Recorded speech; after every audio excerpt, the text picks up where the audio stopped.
There are only three good reasons to sell an income investment. One, the income itself is broken.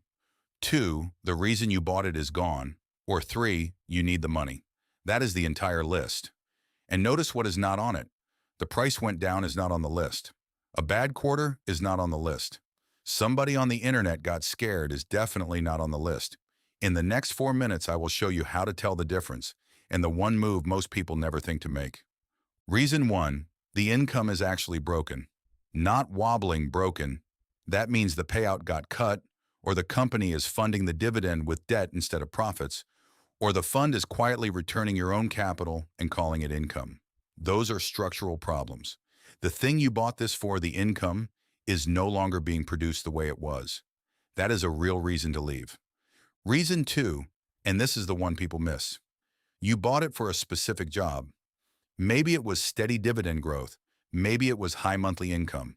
If the holding stops doing that job, it does not matter how you feel about the company. A dividend growth stock that stops growing its dividend is not a dividend growth stock anymore. It is just a stock you happen to own. Your reason left, you should probably follow it. Reason three is the simplest and the least talked about. You need the money. That is not a failure. That is the entire point of building income in the first place. Selling to fund your actual life is not a mistake. It is the plan working.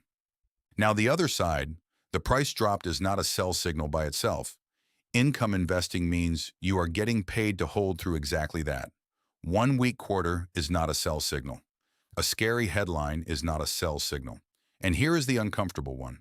The yield looks high now because the price fell. That is not a reason to buy more either. Price movement alone tells you almost nothing about whether the income is safe. Here's the part I really want you to take away. Most people think they have two buttons, hold or sell. So when something looks shaky, they freeze.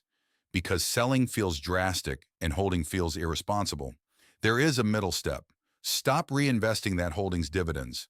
Stop adding new money to it. Let it keep paying you while you actually look into what is happening. You have not sold. You have stopped feeding it. That one move turns a panicked decision into a patient one, and it is the single most useful habit an income investor can build. So 3 reasons to sell. The income is broken, your reason for owning it is gone, or you need the money. Everything else is noise, and when you are not sure, you do not have to choose between panic and paralysis. Stop reinvesting, stop adding, and watch. If you want the free income cheat sheet and the calculator, both are linked below. This is education, not advice, and it is not a recommendation about any specific holding. Subscribe, and I will see you in the next one.